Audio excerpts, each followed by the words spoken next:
when you talk about trust fund, it's basically a fund put in the care of someone else for you to receive when that person now feels you're ready or as instructed. So if I've been told to hold your money, and when you turn 30, I turn over this money to you, I'm holding a trust fund. Trust funds are held by certain entities where they group your money together, invest it, keep it growing, or maintain it so that the capital is also not absorbed by inflation. And then when you're ready to use it, or when they've been told now you can release it, they release it to you. Like, why should a family consider setting up a family trust? If you don't want to fight. Fights exist. Conflict is part of human nature, natural interaction. Conflict comes in from we call them the Ds. The Ds in families are debt, disease, divorce, and death. Debt, disease, divorce, and death. Yes. So you have the 4 Ds. Yeah. You can get any. Death is coming. Yeah. Whether we want it tomorrow, death is coming. So there's a D at the end of the line here. But these other Ds can also be collected by someone, and they can cause a conflict. Hi guys, how are you doing today? Karibuni tena to our channel. Yay! I have another interesting conversation lined up today. I have a guest, but before I introduce our guest, you remember last week we had a conversation with Mnyindo, and she talked to us about life insurance. And at the conversation ikienda kuisha, she mentioned how life insurance could be one of the ways that you build wealth for your family. Unakumbuka. If you haven't watched that conversation, please go watch it and then come and watch this one, because this one is sort of like a follow-up from that conversation. Yeah. And I want you to picture something. You're a parent. Yeah. And as a parent, you have bought a piece of land or some pieces of land. You have a good amount of savings. Sindio? Alafu maybe pia umejenga nyumba ama umenunua nyumba. And the thing that you want to make sure as a parent is that if anything happened to you, your children would be taken good care of. Yeah? Yani wewe hauko. But your children and their lives continue kama kawaida. Their school fees are paid. Wako na manguo. Their daily needs are basically met. Yeah? That is the conversation that I want us to have today. So how do we ensure as parents that if anything happened to us today, our children are very well taken care of? Yeah? And so our guest is none other than Winnie.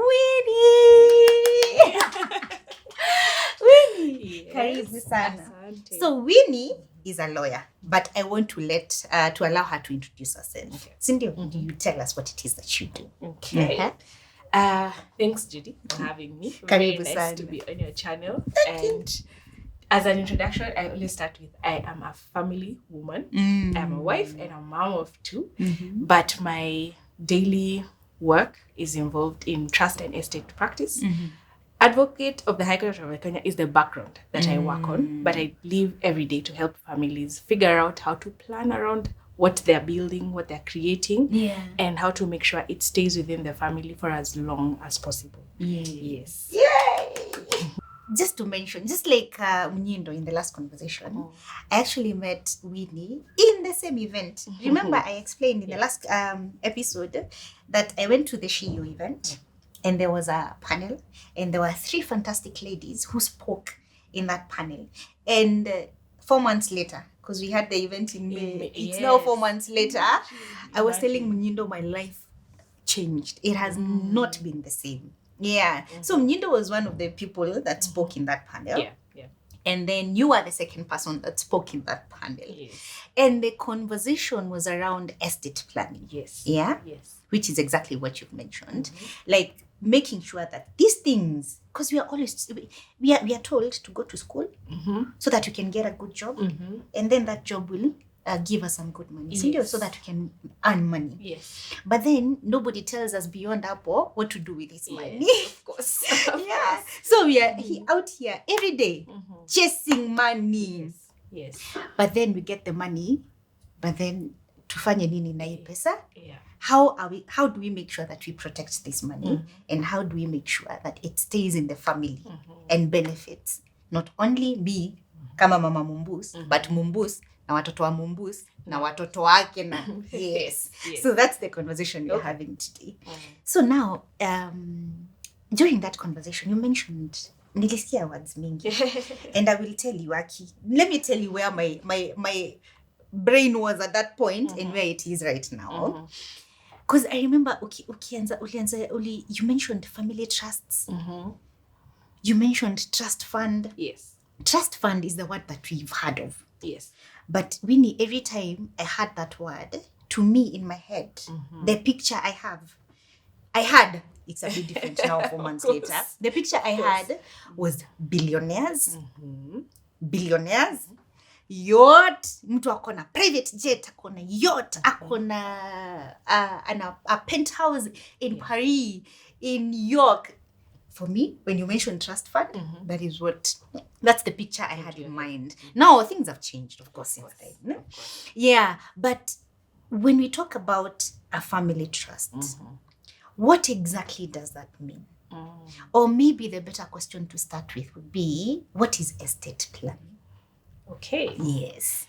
It goes without saying. It sounds like English, but it makes it complex kidogo because it's the rich who enjoy doing estate planning. But who defines the rich? You define yourself as rich. That's true. If I think I'm rich, then I need to plan. Yes. Therefore, estate planning is actually the process of putting a plan together to make sure your estate is well taken care of. So it's in order while you're still alive, and it will stay in order even if you're not there. And not being there doesn't necessarily mean you've passed away. Sometimes you fall sick and you're not there to actively engage within your own active estate, or you lose your mental faculties, or you need to go through a certain treatment, or you need to take a sabbatical and leave for 2 years. You should have a plan for how things work in your day-to-day life and continue working without you being there. I like that you mentioned that, as in you plan your estate when you're still alive, like when you're living. Yes. And then for also that time when you're no longer with us, but then there are people that you've left behind that you love. Yes. Na pia unataka kuacha kama umewapanga. I like that because you see, for me now, before estate planning, nilikuwa najua hiyo ni nikikufa. Okay. Like I am here to plan my life and my family when I'm dead. That's what I thought estate planning was. Okay. Yeah, but it's so interesting to hear you mention that you do it for when you're alive. Like you plan for when you're alive. Yes. And then for when that time comes. So then at what point what is family? Where does a family trust and then a trust fund come in? Because sisi tunajua trust fund. Na tunajua trust fund za masomo. Trust fund babies. Yeah. Trust fund babies is actually the name that is used for a person who has some funds in a trust fund. Yes. And it's a depiction. Let me lead with this. What society showcases in film and drama is what is happening within their own society. So we embrace the trust fund babies because what we've seen is that in the Western world, the rich kids are given a trust fund to help them like set themselves up when they're young adults as they move on to now create their own lives. When we talk about trust fund, it's basically a fund put in the care of someone else for you to receive when that person now feels you're ready or as instructed. So if I've been told to hold your money and when you turn 30, I turn over this money to you, I'm holding a trust fund because I'm holding the fund in trust. So in our context and in our financial industry, trust funds are held by certain entities where they group your money together, invest it, keep it growing or, maintain it so that the capital is also not absorbed by inflation. And then when you're ready to use it or when they've been told now you can release it, they release it to you. So it's simply the funds held in trust. Yes. And that trust fund now can name its instructions. The beauty with such a fund Yeah. is that it's not your money in your bank account. It's not your money in your money market fund. It's not your money where you've put it in a bond or a bill. It actually has a person who receives it, whether you're there or not. Because you've said these funds you've given are for instructions. a person Yes. when they need it or at this particular time. So when they need it, you can even define it as specifically as possible. When they need it for school, when they need it for medical insurance, give them when they need it for upkeep. Yeah. Make sure they never lack food, clothing, and shelter. So the person who's holding those funds is called a trustee because they've been given the job of making sure the funds don't deplete, the funds stay maintained, and they can be used by that person you've indicated. And you could be the person you've indicated, you can be the beneficiary. Yeah. And that the person using the funds is the beneficiary. It can be you, it can be your child, it can be your friend, it can be your siblings' children, it can be the village school that you give towards. It could be a charitable initiative that you give towards. As long as it's your money, you've given it to the trustee. Yeah. They're holding it in trust. Then you've created a trust fund. Yes. Okay. Family trust Yes. is a little different because now the family trust is your own personal creation. That person called a trustee has created a fund where they can receive money from anybody. And it's limited to money, cash and cash equivalent. Cash equivalent is maybe life insurance benefits where I've taken out a whole life cover. Yes. I'm anticipating that when I pass away and I've maintained my premiums, someone is supposed to receive 30 million, 50 million, 100 million. They'll receive it in a trust fund and then they'll keep using it. So the trustee's job is to make sure they use it for the reason you set it up for. And therefore you've protected not only that person from maybe reckless decisions, but you've also protected that fund in future, that it can be used if this person is not there, there's someone else who can also use them. A family trust now removes the group notion around it and just keeps it private. The family trust is your own creation. You create your own trustee, you create your own beneficiary, and then you give it an asset. And a family trust, the simple way to define it is it's your shadow. The person you pass the baton to has come alive. You give them all your property, you give them all your instructions, and you give them yourself. No. You tell them, by the I'm also a beneficiary here. So protect me first, then protect person A, B, and C. And this family trust goes through a legal process of creation. So it has to receive your instructions, receive, the list of things that you're putting in it. It's processed. It becomes an actual person. So maybe the equivalent of a company. It comes alive. Then now you move along with it. It's like you handhold your shadow and it outlives you. So when you're gone, the family trust still holds your assets and still holds the beneficiaries you named. So it can hold not only cash, but it can hold any other type of assets. And assets are variable. You have virtual assets like Bitcoin. You have real estate, houses and apartments. You have assets like bonds and bills. You have assets in the form of, other inheritable savings, maybe inheritable property. It can receive, and it becomes your heir. So it's like you create a new child, and this child outlives you and protects your children, your grandchildren, your great-grandchildren. Your own private pocket in this world is maintained for as long as that trust exists. Yeah, and as you just mentioned, it could actually even be Bitcoin, because we're living in a different world than we were like a few years ago. Yeah. And so in my family trust, I can then name the beneficiaries as my husband. My husband can be a beneficiary of my trust. Yes. Right? Yes. And my daughter is another beneficiary of my trust. Yes. I can give instructions when I am still alive and how they benefit from this trust when I'm alive. Yes. Right? Yes. And I can also give instructions for when I'm no longer there. Yes. Of how this trust is going to be run. It's very interesting. But then in the case of a trust fund, so if Mumbus is to become a trust fund baby, as you call them, is it that is from my trust, the family trust? Because you said it's either cash or cash equivalent. Yeah. So in my family trust, if I have like a certain amount of money, Yeah. that is what goes into The trust fund. the trust fund, but with my instructions. Correct. Right?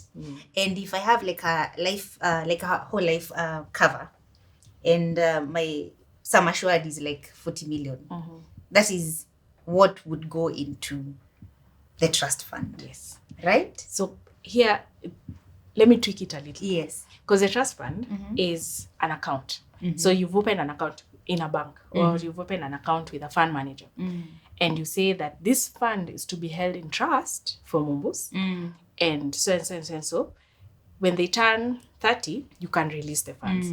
So the trust fund will exist, will keep being invested. Yes. So that trust fund already exists in the market from different insurers. So the people who've taken it up are the insurers because they understand the concept of receiving money post someone's lifetime. Yeah. And they know sometimes the person receiving the money is a minor. Yes. They might not be able to receive it. And if you give an adult to take care of it. Hey, we have had the stories. We know the stories. Yeah. I mean, we're all prey to that and are prone to just spending the money and saying, I will refund. If you give me 1,000 bob today, you send it to my M-Pesa. If Fuliza takes it, I'll refund at some point. Yes. And that's just normal human thinking. So the trust fund comes in where you're saying now, this corporate entity can take care of the money and make sure that my beneficiary, if they're not financially capable of making a certain decision or they're not literate enough as I would have wanted, this person, they're professional enough to understand these instructions are clear. This person is not able to make certain decisions. So the decisions have been made for them. And if they so need advice, they'll give that advice. Your family trust can also create that trust fund. So you can create a person to receive you. And here, the beauty of a family trust is the flexibility beyond what a trust fund is. Yeah. A family trust can hold you as its beneficiary. There are families where it's you're the first estate, you're the only member of that family, and it holds you. You can be the trustee, and then you can open an account anywhere, local or offshore. Yeah.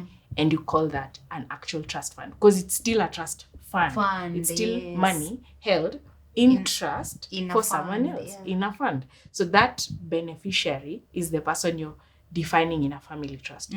Under the current market trust funds, the beneficiary must be like a known person or a person to be known. So I'll set up a trust fund. I just want to put my savings. I don't want to put my savings in the bank. Yes. And I want it to earn an interest. I want to put the savings. I don't have a child. So I just tell them I'm the beneficiary of this trust fund. If I'm not there and I have not sired a child yet, please benefit this other person or find a person of these qualities. Find a child of this age in this children's home and take care of them. Pay their school fees and, take care of them. I can do that. I can make that instruction to the trust fund. In my family trust, I can go even further. And I can tell the trustee, please go build a trust fund for people to be giving you this money to take care of this beneficiary. So the family trust is its own private pocket. Yeah. Let me analogize it a little. Allow me to just give a symbol. Yes. A car versus a matatu. A family trust is the car. You get to choose the type of car. You get to choose the driver. You get to choose who sits in the car. Who is the passenger? The passenger is the beneficiary. Where they go, where it's fueled, what it carries as luggage. Is it in the trunk? Is it in the back seat? You choose that. You as a person purchasing that car. In a matatu, you don't get to choose the type of matatu. Maybe you choose the route. So you choose the interest rate that it should be earning. You onboard your passengers. Tell them, by the way, you're going from point A to point B. This is the driver. You don't choose the driver. Driver of the matatu already exists. So you get to onboard your passengers. Then you tell them, I have luggage. But, of course, in the public transport industry, you don't carry everything. So they tell you can only bring a bag, can't bring animals, for instance. You can't bring stones. You can't bring iron. You can only bring a bag, a suitcase of a certain nature. And that's the main difference. They are both transport systems. They are both going to carry your passengers. They're both going to carry your luggage. But in one, you get to determine how big it is, how far it goes, whether it stops over and drops certain luggage and picks up certain luggage.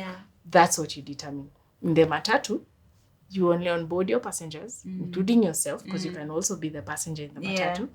Then you get to be told what luggage you can put. Then they tell you, we are moving from here to Kampala. And then at Kampala, we'll have to offboard you and put you in another matatu. Okay. I love that explanation. It's simple enough for now somebody to understand.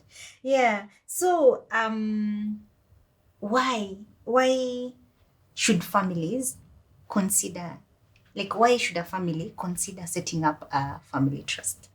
If you don't want to fight. Fights exist. Conflict is part of human nature, natural interaction.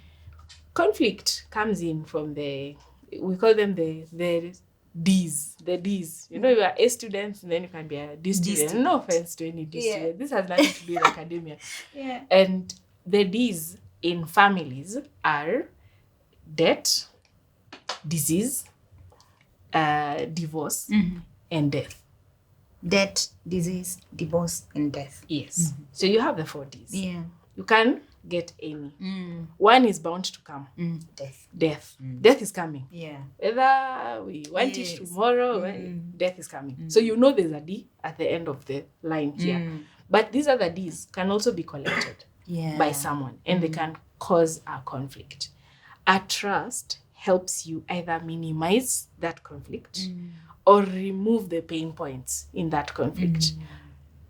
If it's debt, and you've put your assets as a family, so now for you and your husband and Mbusi, you've decided you can all be the creators of this trust and determine the instructions in this trust. And we say, we're putting our house and this kakota that we have bought, this property belongs to the trust. If you as Judy go and take a loan from your bank, that's you. It's not the trust. And it does not touch the trust. It's you. You're the one going to take the loan. Does the property belong to you? No. It's the trust's property. So the bank, if you tomorrow decide you don't want to pay your loan, if I default, it's you. It's not the trust. They can't touch whatever is in the trust. Because if you default, what people come for is your asset. But if the asset belongs to the trust, then it doesn't. It's not yours. It does not belong to me. Exactly. So it's you. The trust is on the side. The trust holds you, holds your property, holds the rest of your beneficiaries. But the assets that people can touch around you are personal to you. So it separates you. So in the event of debt, what do? You just say, you can fight me, come for my shoes and clothes, but I don't have an asset. The assets belong to the trust. In the event of disease, for instance, if someone falls sick, the trust can take care of that person. Because what you can tell the trust is, this person maybe has a critical illness, and they named the trust as the beneficiary. So the trust can take care of you. In case you've not gone ahead to take out your whole life cover or your critical illness life cover, the trust can also use its asset to protect the one who has an illness above the other beneficiaries.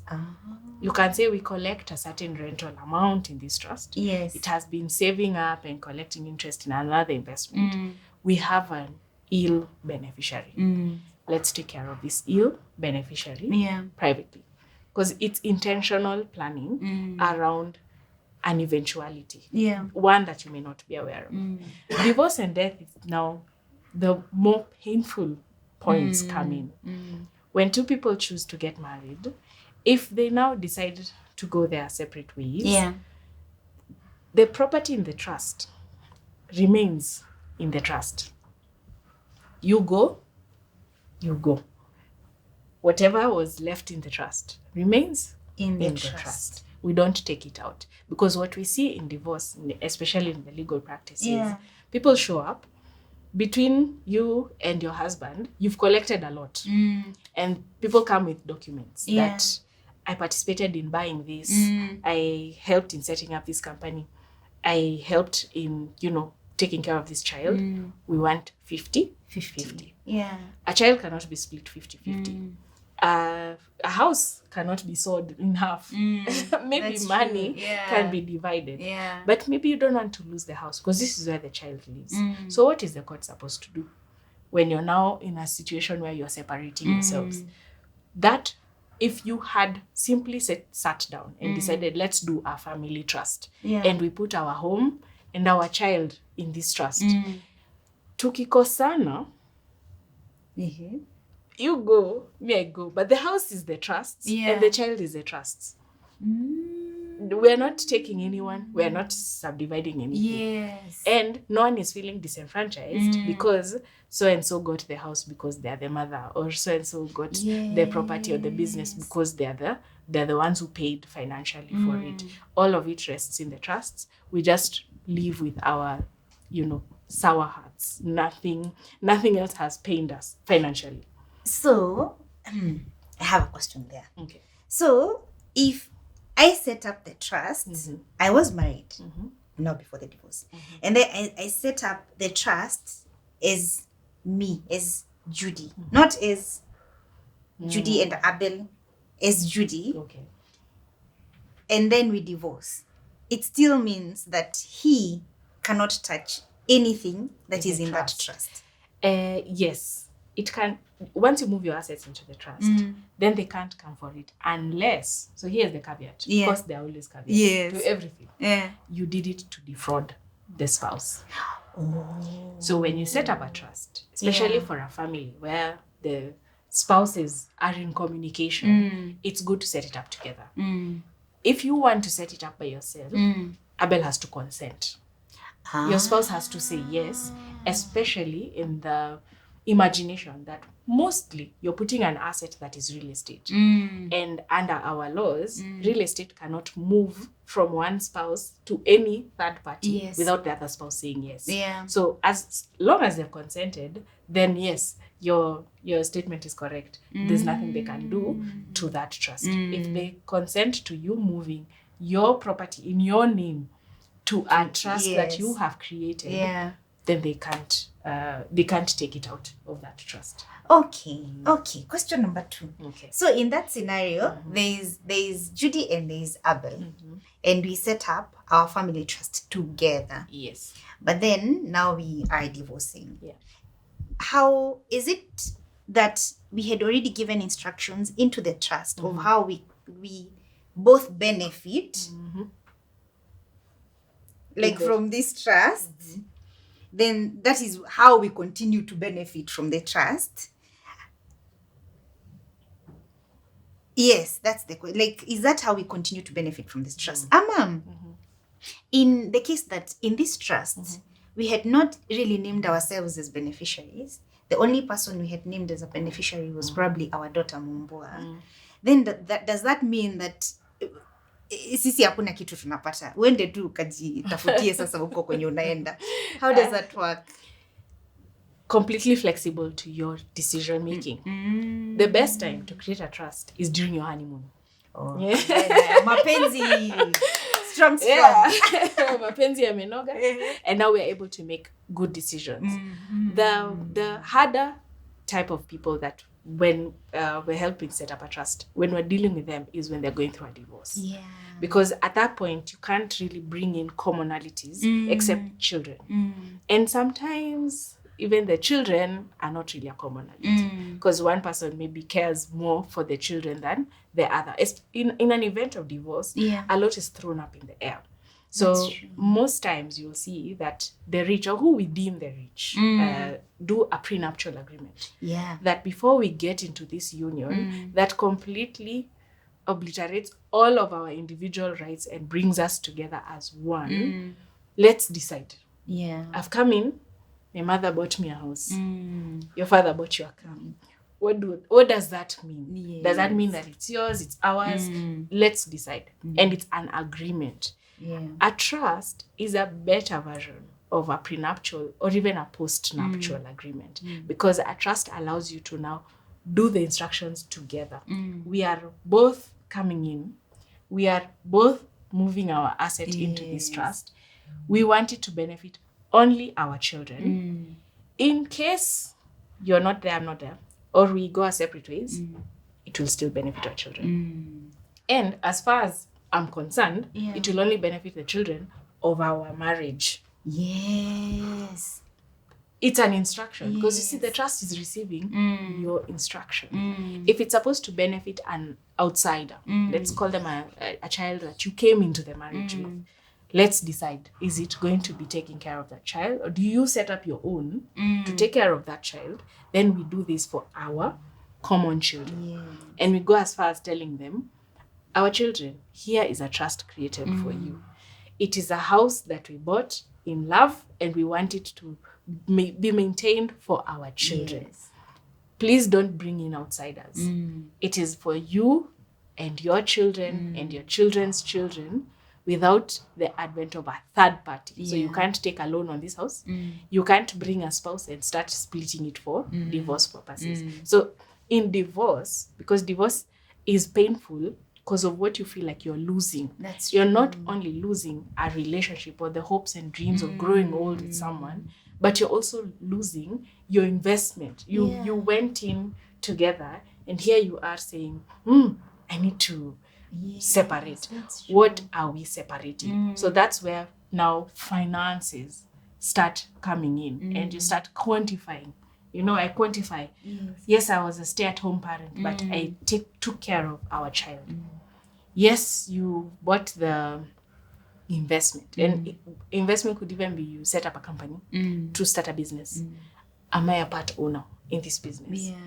I may not have shares in this business, but the law can allow me to say I'm a part owner in this business because it was bought during our marriage. So marriage brings so much together that if you want it to stay for the benefit of those that you cause to appear by that marriage, then a family trust is a cleaner and simpler way of just putting things together. And that doesn't mean because you're going through a divorce, you're out of that conversation. You can have an agreement where you settle and say, let's just then put everything in our trust for our children, and none of us decide what happens, what doesn't happen. So you get to determine who is the beneficiary, who is putting the asset, who is the trustee. And it doesn't have to be the two of us, because we are not in agreement. We can always choose a third party to represent us and refer to either of us in case there's a decision to be made. Okay. So who is this person? So if we both can't agree and are not able to, come up with like a set of instructions that we both agree to, who is this person that we give that power to? What are they called again? They're called a trustee. A trustee. This trustee, who are they? Is it like a lawyer? Is it like the bank? Is it like a family friend? That's a really good question. Because the trustee is the person you both trust to honor your instructions. There's no character that you are my trustee. The first trustee that you're putting maybe in that trust is the person who you can trust with the money that you have, and that they will do what you have instructed them to do with that money. So if that person cannot be family, then no family member can be a trustee. If it's your lawyer, then are you putting a check and balance to that trustee? Yes. Yourselves, you can be trustees. You can be a trustee of your own trust and say, I will honor the instructions we have put. And more so, especially if it's the two of us, both of us have to agree. If we don't agree, then no decision can be made. And the last option is now choosing a professional trustee. In the market, we don't have individual professional trustees. We have what we call trust companies that can help you make a certain decision, judging by the circumstances of your trust. Maybe you're both at a point of disagreement and you're disenfranchising the beneficiary. So the beneficiary needs to go to school. One person says, no, this 1 million needs to buy land. Then the other person says, no, this 1 million needs to pay school fees. who bridges that gap. Yeah. So when you're setting up a trust, and when I help people set up a trust, I give you all the grim events that can happen. And then I say, what if? Because we are curing the what if you're not able to make that decision. Who steps in? What if you have a person just leave the country? Because sometimes you set up a trust, you are both trustees, then one person deserts you. Yeah. What if that happens? Who makes the decision? And is it that now you've left us to, so we can't make a decision, our assets are in trust, and this is where we are at. We have to deal with the what if, especially around your family dynamic. What if our child can become a trustee? What if our disagreements lead us to choose a professional to sit in between us? So we are not only the two of us, but we have a third person who can break the tie. And they can break the tie from rationale, not because they prefer you or they prefer your husband. They just can break the tie in a family trust. The family trust gives you that flexibility to just make that decision and say, whatever happens, we've dealt with the what if. Yeah. Okay. So in the case of this trustee, is there by any chance, I know it might sound like, I don't know if it's a stupid question to ask, but by any chance, is there any chance that they would not then do what they're supposed to do? Like if there's a set of instructions that were given, or in the case that we both can't agree, that they can then decide to make their own decisions that do not necessarily give us the best of what it is that you're looking at getting out of this whole conversations that we're having. I will answer that question a very easy way. Yeah. When you employ someone in your house and you tell them your job is to cook, clean, and take care of my child. Yes. Is there a possibility they'll refuse to do one or the other? Or actually just refuse to do their work? Yes. Yes. There is a possibility for failure by the trustee. But there's always a recourse. What remedy are you providing in the trust? If I'm in a trust and we are both trustees, say my spouse and I are trustees in our family trust, and he refuses to make a decision, what can I do about that trustee who refuses to make a decision for the trust? Do I take them to court? Do I complain about them? Because we do have a trust register. You can complain about a trustee who has refused to honor their obligations, for them to either be removed or reprimanded. Yes. You can always complain. And in your trust, you get to tell the trust, if someone misbehaves, this is how you complain. Yes. Okay. Okay. So in this trust, you can literally, you can give whatever instruction you want. Yes. In that trust. That is very interesting. But I now see how going that direction would save you like a lot of trouble. Because the stories out here as a familia, Aki. Hey, they're a bit too many. Yeah. Unasikia mtoto wazazi by some, bad luck, wamepata accident, both parents are gone. Na walikuwa na kitu. But because there was no planning, they had not done any estate planning, unapata mtoto anasafa. But imagine the parents had actually, they had a bit of wealth that could have really benefited that kid. But also it's because sometimes it's family that comes in, but family that wants to benefit themselves first before. So now, okay. So I see now we are taking the direction of a family trust, because then there are instructions, and those instructions must be followed according to how you put them. Yeah. And nobody really has any power from an outsider has no power to come and say anything. Yes. So remember the D's. Yes. The fourth one is the biggest animal that we tackle through family trusts. Death. Yeah. It doesn't mean that because you don't plan your estate, no one can plan. Yeah. There's so many people. The state will plan for you. Yes. The state will plan for you. But because the state doesn't have family members, it will pull in your family members to draw up the plan. So that's where succession planning comes in. Because estate planning is the intentional process of making sure things can move. Whether I'm alive or I'm not here, things are moving. But now when you die, because it's a when you die conversation, does your family know what they need to do? Okay. How do they act? Where do they go?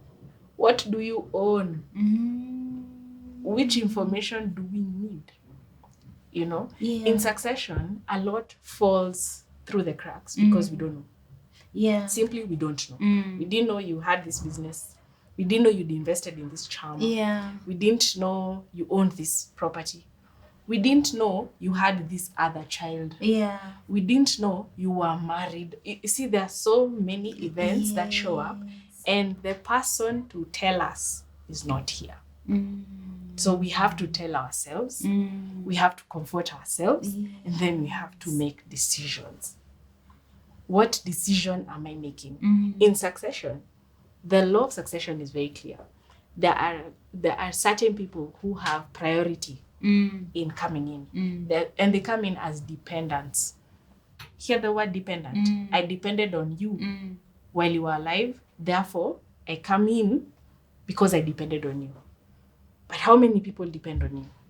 Wait, and this does not necessarily, sometimes when you hear dependents, the thing that comes to mind is your kids. Yes. But then it can be anybody else. It can be anybody else. It's your spouse, it's your child, your parent-in-law, your sister, your brother, their children, the person you are taking. All these people depend on you. They do. And why should we exclude them? Maybe you were paying for your sister's child's allowance while they were going through tertiary education. Why should it stop? So your sister will come in and say, am I counted in the loot? Am I part of the consideration? You are taken out investments. You've saved and you've done really well for yourself. Your child is doing well for themselves. People want to put that child in the back burner. And there's a live example where you have a lot of people being raised by the parent, a single parent, who's doing so well that child is the only child they have. The child is also seemingly doing so well. So when the parent is gone, not in the picture anymore, the parent's family comes in. And they tell the child, but you're already doing so well. Let us, who are depending on this person, benefit more. But is that fair? It's not. Is it right? No. But will the court allow them to be heard? Yes. Why not? Wait. I'm thinking, sometimes is a good person. Because sometimes you're a good person. And you find someone on the street and they need your help. And they need school fees. It's a parent. Umeona mtoto wake anasema unasema hiyo nitamlipia school fees. And for the next 4 years I will pay their school fees. And then the unexpected happens, right? Nasiko. So that person has a claim. Yes. They depended on you. And by law anafaa kusikizwa. Yes. When you see the well-planned, put their charitable initiatives outside of themselves. They give you outside of themselves. They can even set up a whole entity just to give back to society. They don't give you directly. Foundations, right? Yes, they don't give you directly. Because if they start giving you directly, then you have a in claim life and on death, everything that they own. Yes, I do have a rightful claim because I had a rightful expectation, which you gave me. I did not steal from you. I came, you offered help. This was a regular payment that you were making. Why should it stop? And why shouldn't your estate help me along. So if I can prove my case and I can say that I did depend on you, and there's a just cause for it to continue, then the estate will be up. Okay, so now talking about succession planning and family trusts, zinapatana wapi? Like where do they now come together? So the family trust is the route away from third-party succession planning. Yes. It's almost building a fence around yourself. So imagine you bought land, and because you don't know what to do with the land, you leave it. Leave it alone until you're ready or you have enough money to develop it. When you come back, you find there's a squatter. You come back, someone put a fence. You didn't plan around what you were buying. Family trust is a way of you now saying, I'm putting a fence. I'll figure out what to do with the land. But let's just fence it first. Then I come in and like, let me just leave these stones here. I'll come back. I'll be back. But there's already a fence. And then you put a trustee, means you've put a gateman. And you've said there's always a security in the property. There's only someone who's watching over and knows the owner and knows who can come in. So I give them a list of, these are my family members. Or I introduce them to my family members and say, this is my daughter, this is my husband, this is, these are the people who can come in. Outside of these people, please don't let anyone else come in. That's what a trust does. And in case you die, does the gateman open for just anybody? No. They just say, mwenyewe aliniambia ni huyu na huyu. Exactly. Yeah. So family trusts do not go through succession because there are people that live on in perpetuity. They never die. So they don't have to go through succession. You, as a person, your estate can go through succession. But if you've already moved your assets into the trust, there's nothing going through succession. You've already determined who my beneficiaries are. I've already built the fence around them. And I've already put the assets in that trust to tell them whether I'm here or not. Yes. Hapa ni kwenyu. Okay. Yeah. Okay. Hey. Okay. This is quite interesting. This is like, I feel like every time, let me say now, is like every time now I hear you talk, I'm like, hey, okay. Something changes. Like you feel like, okay, sasa I have a lot more information. And yeah, maisha easy go the same after this. Now I know I can make an informed decision from this conversation. Yeah, because now from my story, like to me growing up, our family was just drama. And a lot of that drama happened after my dad passed away. And now I'm here seated thinking, oh my God, like my mom could have been saved from so much if this is information they had back then. Like na my dad, like if this is information they had, like there's so much, like you save your family so much trouble. Yes. When you put your estate in order. Right? Yeah. Because I'm here like, thinking like if my daughter, Mumbus, if something happened to me and her dad, and we are no longer here, and she goes through what my mom went through, it would be so sad. Yeah. Na nikiwa kwa kaburi, I think Mungu anaweza niamsha nipige makofi aniambie wewe, you had all this information and what did you do with it? Yeah. Because now I see how some of these families, like their cultures, zenye huta aisikia maneno ya ati fighting over property and sijui what. Yeah, and I remember when Munyundo was here and she was talking about like Asians, how they do it. It's in their culture. Like how money is not a taboo conversation, and they have this conversation with their children from when they are very, very young. Yes. And these are also like, they talk to the children about, all these things that we are talking about now, estate planning. So by the time the man and the father and mother are no longer there, the children, like there's already a structure of how everything continues from there. Hey, as Africans, we have a lot of culture change. Yes. Like we have culture change. We have a lot to unlearn and relearn. Yes. Yeah. Yes. And actually that now brings me to this question. What would you say now as someone who's been in the you've practiced this for a while, and I'm sure you've had so many conversations with so many families, and you've seen like what happens. Yeah. What are the most common myths or mistakes people make or people have about family trusts, or rather in general estate planning? Like, what is this thing yenye mtu anasema here? Because I know one of those things would be, we feel like it's like we're inviting death. Yes. Like whenever we talk about, because I told you, me, estate planning to me was planning for when I'm not here. Unajua? Na sasa every time you talk about death, it's like, hey, tabu. Hatuongeagi maneno ya kifo. Ukiongea maneno ya kifo ni kama you're inviting death. So what would you say are some of these reasons why people would shy away from these conversations? Wow. Wow. That's a really interesting question, because I've also been doing a lot of soul searching. Like you, my mom passed on when I was just a teenager. So before I even went to law school, before all these things came to light.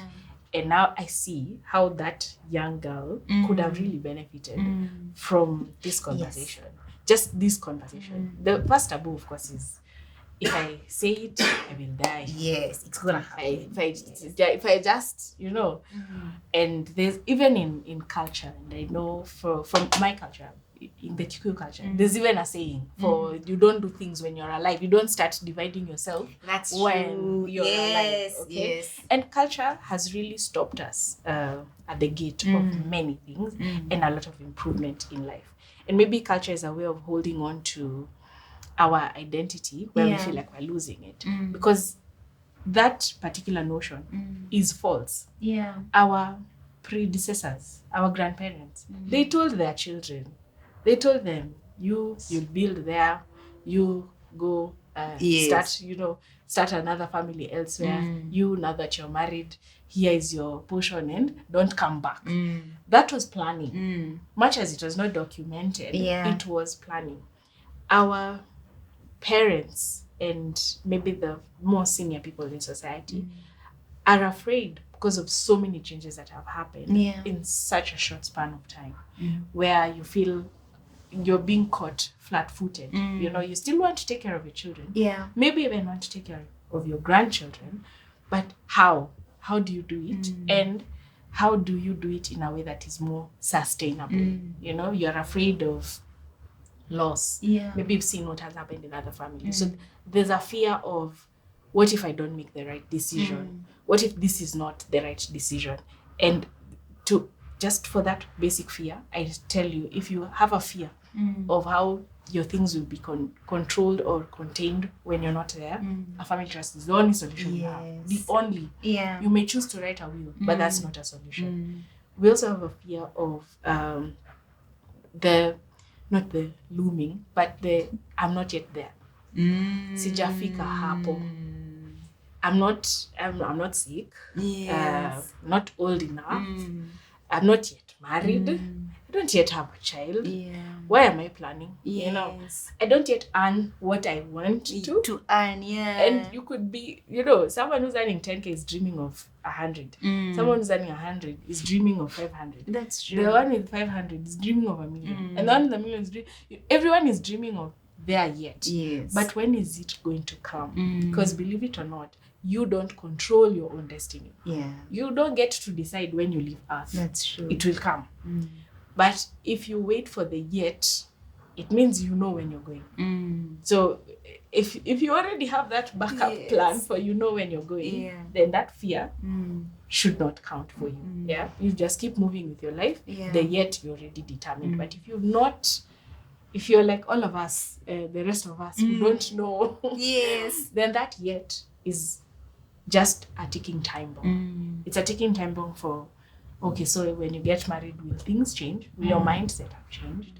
Is it that you'll have more money? When you now have more money, have you planned around it? To whom much is given, much is expected. But it also starts with, when you get less, what you have with less is what you'll do with the much. So if you're not able to plan with the less, What makes you think That that you- you will you- be able yes, to plan when you the- have a the lot. match? I will not say this is for the rich. We've said it countless times, even today. This is an advent of the rich. But it's not just the rich. It's the ones we've seen on the newspaper. Yeah. Because you assume if you've seen someone on your television set, if you've seen someone on your phone, if you've seen someone in the newspaper, they are rich. But how many times does it come back to bite them? Especially when they pass away. It does come back to bite them because you're well known, you're prominent, so you assumed that things will fall into place. Yeah. And that now comes in with the other myth. What watajipanga? Let them. Watajipanga. And a lot of people say that because there's a fear around showing people how you've made your money or how you intend for them to keep using your money. Fear of sharing. I don't want to let my spouse in. I don't want them to know just how rich my chama is. That fear, if that fear exists within your family, then the only way to cure it is to plan around it. Because if you're afraid, you're not, you can sit in the fear, which is just a feeling. But if you're afraid, then it means there's a looming conflict. And therefore that conflict will come. When you fall sick, and we saw it during the pandemic, a lot of actually people, this conversation started ballooning during the pandemic. During COVID, I've been doing this for many years. But in the last 4 years, it's like, oh, this person, they passed on. It was early. They had young children. They had bought their houses under mortgage. They bought land. They have companies that they've set up with their friends or with their business partners. They were running an online business. They were trading. M-Pesa was their trading asset. And they didn't plan. So now help us bring it all together. Which, see, the fear you had of not telling them has now crystallized when you're not there. And the reality on the ground, to be honest with you, Judy, is that insurance is 3% of the society. Maybe a fragment of that is the people who've planned themselves. Even taking out insurance is actually planning yourself, because it's saying, I want to leave a liquid inheritance. But now if you don't even take up that insurance and you're afraid of leaving instructions, we can't build into that fear. We can't perpetuate that fear and keep reintroducing it from generation to generation. Because your daughter will pick up the fear that, hey, I think my mom is afraid of this. Therefore, I'm also afraid of the same thing. Yes. But we want to be change makers without taking the action. That's that one, yes. I want my children to be financially literate, but I don't want to educate them. I don't want to give them money and show them how to save and show them how to take it to church and show them how to, invest it. I don't want to pay for them educational courses, but I imagine that they'll become literate. I assume, hopefully, one day, the hope. So the myths are around fears. The reason I said that fears, I fear talking to people. I fear them knowing what I fear that this will happen. I fear that that's the biggest fear. The thing I can say, and from what I've learned from families, young and old, is when they conquer themselves, when they go beyond themselves and realize that, look, I actually love my family. I love them, and that's why I wake up every day, toil so hard, and come back home. What of the day I don't come back home? What can I do to help them in their cause, despite having intercultural, entanglements, despite the blended families, despite the grandchildren type of families, despite us not, owning so much, but we're able to harness it and just bring it all into like a centralized pot where my child may be 14 now, but I'm sure when they're 21, they'll still have something to look forward to. I'm sure when they're 25, they will They still have get a something. stepping stone. Yeah. They won't tarmac. No one will take advantage of them. No one will marry them because they think they're getting money. No one is going to come in and try to, swindle them. Yeah. Because all that I've put in a trust, I have ring-fenced. Everything that I've decided to give instructions over, I've talked to them in the future. And I've told them, whether I'm in your future or not, I've planned for you. Yeah. This is from a conversation I had with a friend of mine. And they were saying, like, their fear in having these open conversations like this around money and property and what I have and is because they think, so wakijua, si wataniua. Hey. True. Ndio wazichukue saizi nikiwa. That's very true. Yes. So I truly agree that fear is the biggest factor when it comes to these conversations. Yeah, but there's something that you mentioned earlier.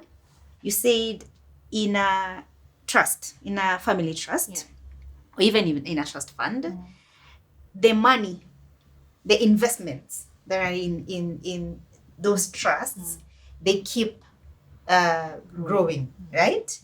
So do I, I could be the trustee or the person I could be a trustee, or I just set up the trust, but there's a trustee, right? Yes. I have assigned a trustee. Yes. Am I the one giving instructions to them on where to put this money so that it continues to grow? Or is it the trustee who makes the decision on how is this money growing? Okay. Yeah. Good question. We're in the matatu and the car. When you create your own private trust and you now have money, I want to create this private trust, open a bank account for it, and then I tell the money go here to earn this particular interest. Yes. Whatever investment fund I have seen, it has actually become attractive. Let's give an example of like a bond. We all understand bonds. Yes.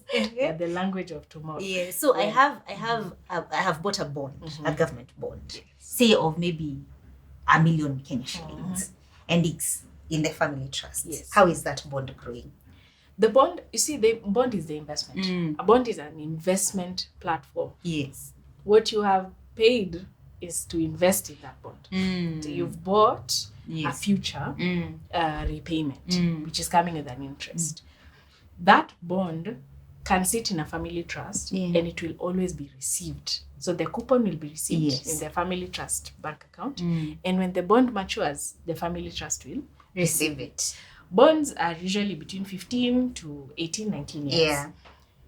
No one is guaranteeing you that you'll be there 15, 19 years. Yeah. If they don't find you after 15 years, what happens to your bond?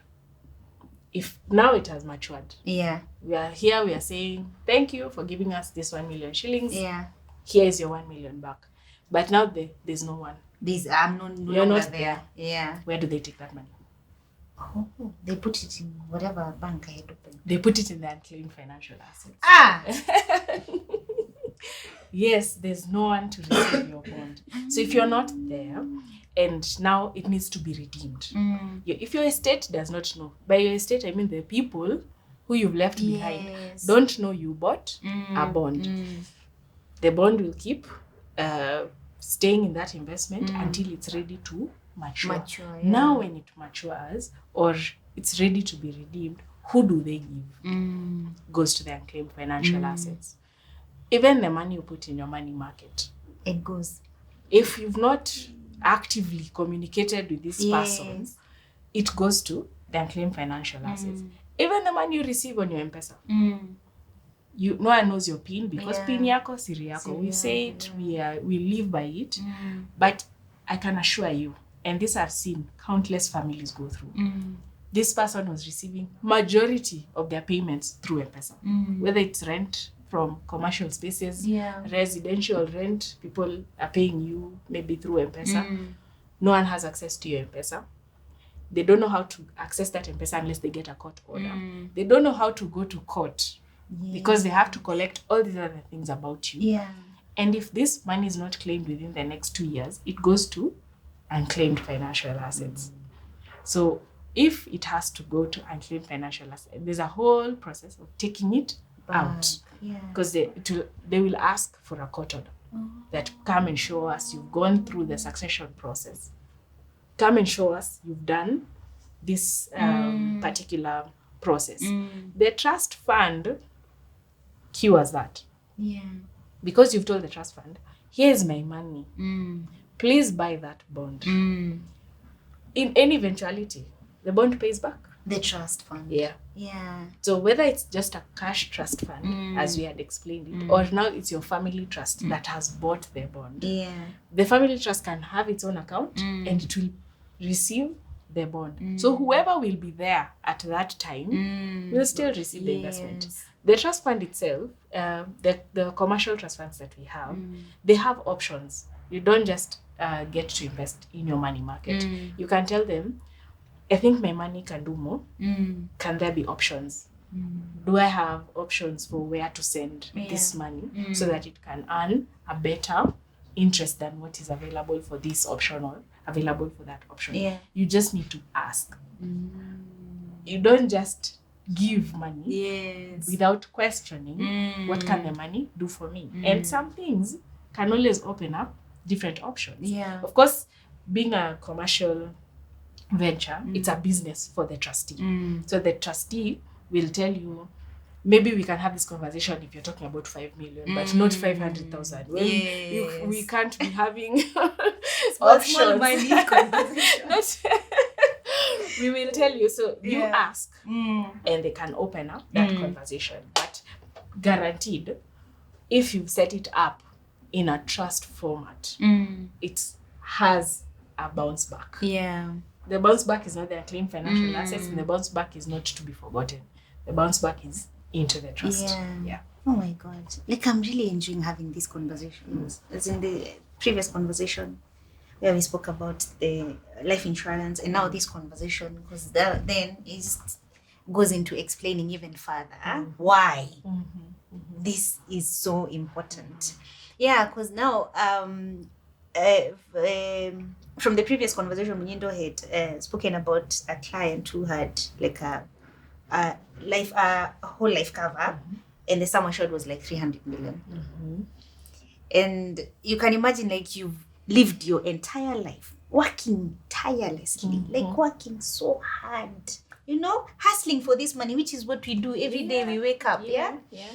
And then upon your demise, 300 million is sent to your child. Kaching. Anafaa afanye nini na hizo pesa? Imagine. Anafaa afanye, of course, hapo ndio relative wanasema, huyu kwanza ni mtoto hatajui nini. So the money that you worked your entire life for can be blown in a day. Gone. And this is the reason we're having these conversations. And I don't know if you guys are feeling them the way I am feeling them. I also think it's because of the point I have in my life. Because we are, tumiaka tunasonga. So now every day you're reminded of why it is important to make sure that your future, like, you have a plan for your future. Yeah. Like, if in case anything happened to you today, the people that you love and the people that you leave behind will be okay. They will be okay. Yeah. So I really hope mnafili conversations. Maybe as you feel. And as we wind up. So for somebody who's now heard of this, it's probably something they've heard of before, just like me. But trust fund, unasikia, billionaire. But now we know that rich is how you define it yourself. Yes. So if you think you're rich, then you're rich. If you say you're rich, then you are rich. Yes. And we are all rich. Yeah. Everybody has something. Hakuna mtu atihana, like you have nothing. Everybody has something. Yeah. Yeah, and for somebody who has just had of this conversation now, and they're like, hey, I would like to set up a family trust, or I'd like to know more about family trust. I would like a bit more guidance on trust funds. Yes. So where do they begin? Good question. So family trusts, and just because this is how our country's law operates, the only way you can set up a family trust is by reaching out to a lawyer. Okay. And I usually, where caveats have to be placed. Yes.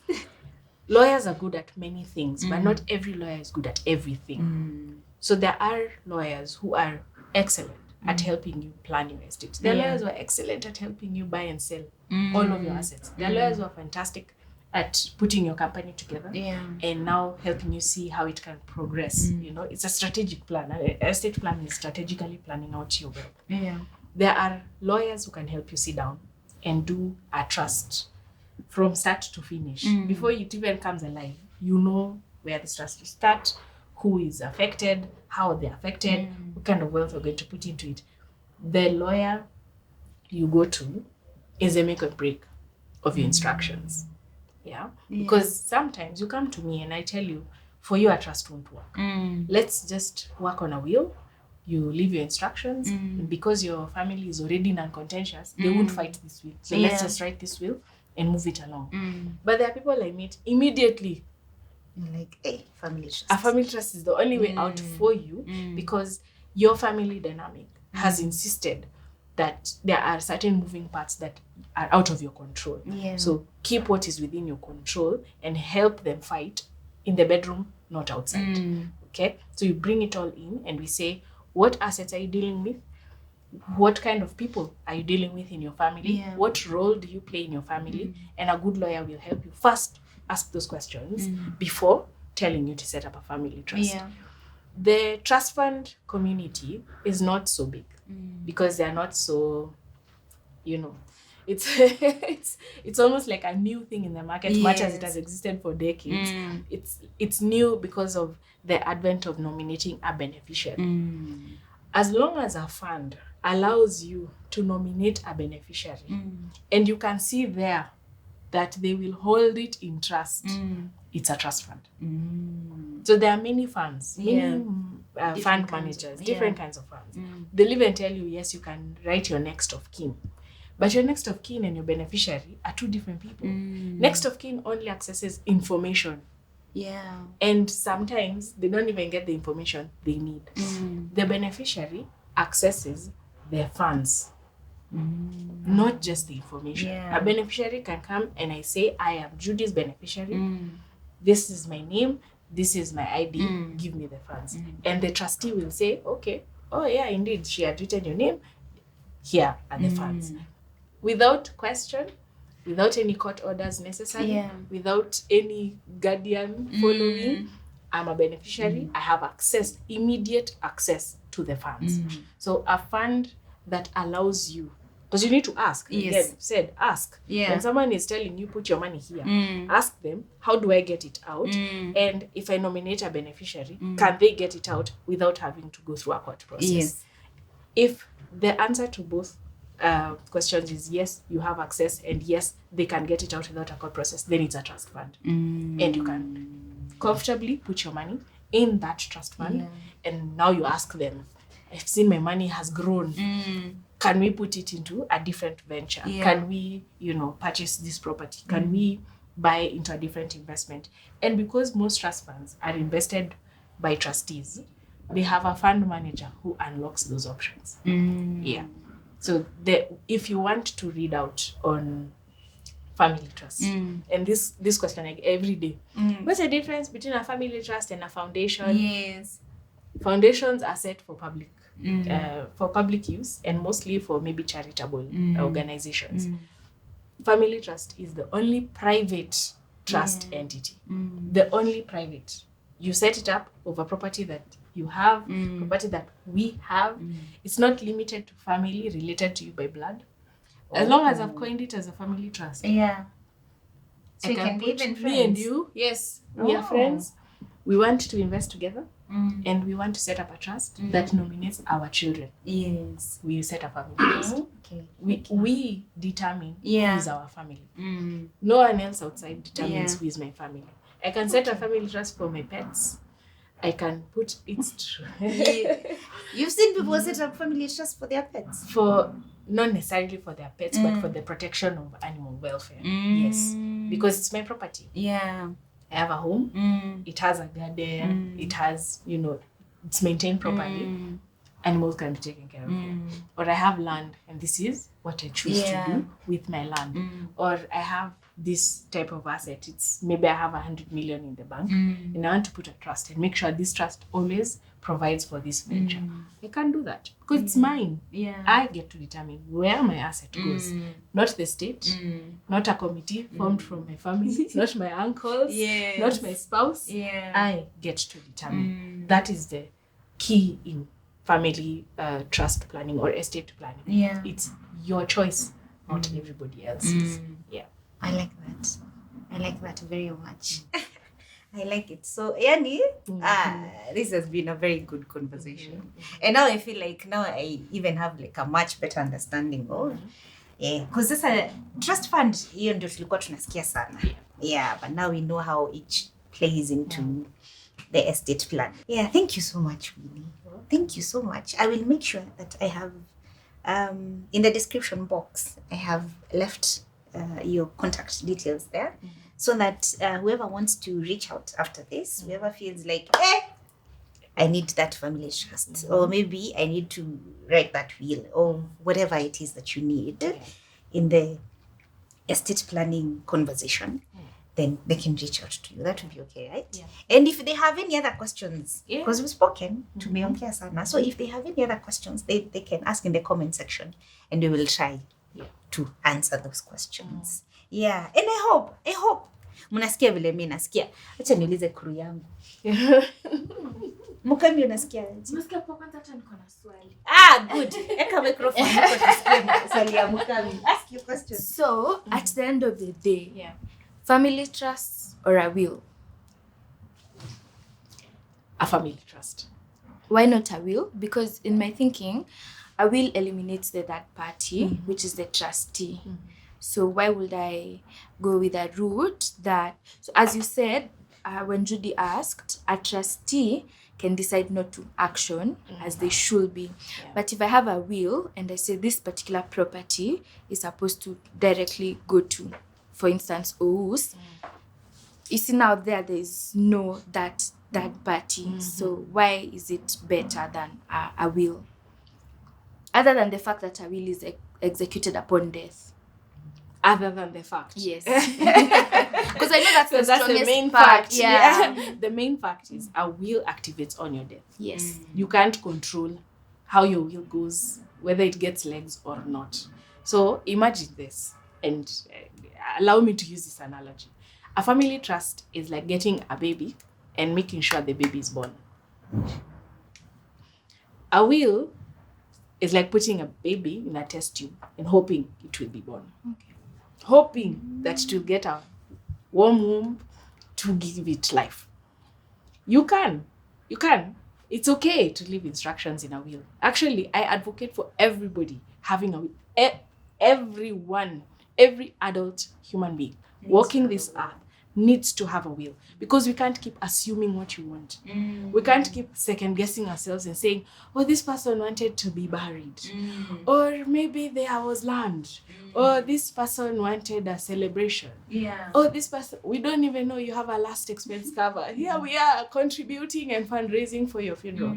Maybe you just wanted a funeral of just your family. Write a will. Say that. Say, I just want my spouse and my children. The rest of you can go sing in church. When they come home to lay me 6 feet under, I don't want anyone to come in. And that's where we see private interment. This is a private moment. I don't want photographers. I want them to grieve in dignity. So a will should be mandatory. But you can only guarantee that you write it. Whether it happens or not is not. I can tell my spouse every day for as long as we're together, but I don't want a funeral of 1,000 people. But when I die, am I there? Will I stop him? No. So I don't get to say and then execute. And then 2, there's a misconception that a trust has a trustee is a third party that I can't control whether they work or not. A will has an executor. I say, Judy, you are the executor of my will. What does an executor of a will do? They hold the will in its original status, take it to court, get what we call a grant of probate, then do what I've instructed them. Will Judy do it? What if she gets tired? What if she asks my family who is paying for the legal fees for this process and they don't have an answer? Will she pay out of her own pocket? Do I get to control whether she executes my will? Also, execution is voluntary. She can just say, I think that's too much. You guys, organize yourselves. Can I execute my will? Have I guaranteed it? I may have mentioned many things that should happen. Yeah. But only the executor can do it. And if they choose not to do it, there's nothing I can do. Yeah. A family trust cures those gaps because the trustee might fail. But I've already told them that if the trustee fails, this is what you do. This is how you reprimand them. And at the end of the day, even if there's no trustee, maybe the trustee and I will die together. Or I'm the trustee and I die now, who else becomes a trustee? What the law will allow you to do, and the state has an actor for this, being the trust registry. They will look into your instruction documents and say, this person was the trustee, they passed away, or the trustee has gotten a stroke and they are not able to communicate. These are the beneficiaries. Can we call them to have them appoint A trustee. a trustee? And in this trust document that we set in place, a good lawyer will tell you, always define who can be a trustee. Should they be 30 years old, who has gone to school and is financially literate, or should they be a child related to me as long as they are an adult and they are able to manage my assets? I need to define that person who can be a trustee so that you can go filter and say we found a trustee. And most importantly, you can always give them the option of having a professional sit as a trustee. I want you to make sure that if I'm not there, go find a professional trustee X. They will either help you find a trustee or they will sit as a trustee. Because the trust cannot operate without a trustee. But the assets can't move and the beneficiaries don't leave. The trust is active. So it keeps maintaining the assets and the beneficiaries. All the trustee does is action. So a will, much as it's a good thing, and I call a will a vault of information. A vault of information where you tell us what you want us to do with you and you tell us what you owned. And if you set up a trust, because of that fear of they'll kill me, I tell you, I took out these life policies in my lifetime. I have these retirement savings. My money has been kept here. These are the bonds that I've bought. Here's a company I set up. All these things have fallen into this trust that I've set up. It's being kept confidentially by a trustee. When I'm not there, please go find the trustee. And the trust is already alive. The trustee knows what they need to do. And they know that if I don't want to be a trustee or if I fail from acting as a trustee, these are the things that will happen. Yeah. Thank you. Nice. Katule, uko na swali?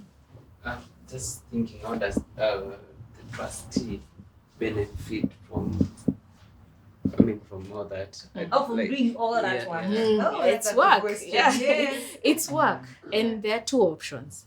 Choose someone who will manage it, like a lawyer or an accountant or a trust company, who will manage the trust, but they bill you for managing your trust. You know, it's like having a property manager. Yeah. They charge you for inspecting your property, maintaining it, cleaning it, giving it a tenant. The trust is like that house that you've bought. Whoever you put in charge as a trustee, you have to tell them, am I paying you or not? Do you get an allowance or not? If you're a family member and you get an allowance, what are you getting an allowance for? Yes. Or am I reimbursing you for your expenses? So am I making it worth your while? Because in the trust world, being a trustee is a voluntary job. It's me deciding I can take care of your child. Yeah. Much as being a guardian. If you leave me under the guardianship, your children are under my guardianship, you're not paying me. I'm doing it out of the goodness of my heart to the best of my ability. The same way, the trustee is the guardian of your trust. So you tell them, am I paying you for this? And if I am, how much am I paying you? How much is my trust worth? I only have 1 million shillings in trust. So I can only pay you 2K for coming for meetings. Yes. Or I have 1 billion shillings in trust and I'm able to reimburse you every year for doing my work. I can motivate you for just running my trust. It's possible to do that. But you can't do that unless you put a plan in place. Yeah. Even in the case of a professional, like when I decide I want a professional trustee. Yeah. Like that is still something like we can sit and We can negotiate sit and agree. and negotiate and we say, what do you do for my trust? What role do you play? And how much do I pay you? And if I feel I'm not able to afford you, I choose someone else. Yeah, because it's a willing buyer, willing seller for the service of being a trustee. Most trustees are not as expensive as you imagine because here's the simple solution. When you put your money in a money market fund, you're paying your fund manager, isn't it? They are a custodian of your funds and you've given them the right to invest those funds. You pay them a percentage of what you earn. Yeah. The trustees also get a percentage of what they earn from reinvesting your money. So if it's property, the trustee will not just sit and say, oh, this is their house. Okay, we'll see.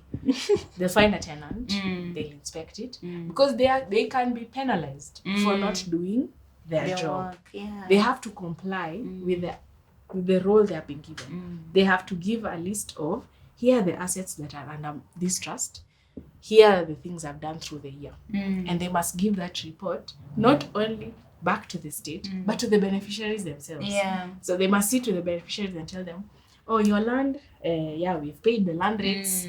We've made sure the fence is still there. It's not broken. The cows have not run away. And next year, hopefully you will come up with an idea of how you want to farm better. Because you have to help them improve or maintain. Okay. How much does it cost to set up a family trust? Or a trust fund? What a nice question. It can cost you anything. No. It costs you legal fees. And legal fees are not determinable per trust. They're determinable the service you get. So a good lawyer will not cost you 0 shillings. They'll cost you in their time and effort to help you think around your instructions and put them down properly. So the average cost where I've seen family trust setup has come in has been anywhere between 150 to 500,000, depending on the lawyer that you're going to, because there are other processes that need to go in to doing that particular trust. On average, I wouldn't say go cheap, because the person who's charging you knows why they're charging you, because there's so much more than just making your trust work. There's your mental attitude that needs to change, your family's mental attitude, and the person who's most probably helping you set up that trust is also going to be the one explaining the trust to your kin. So they'll help you along the line. So they're with you for as long as possible.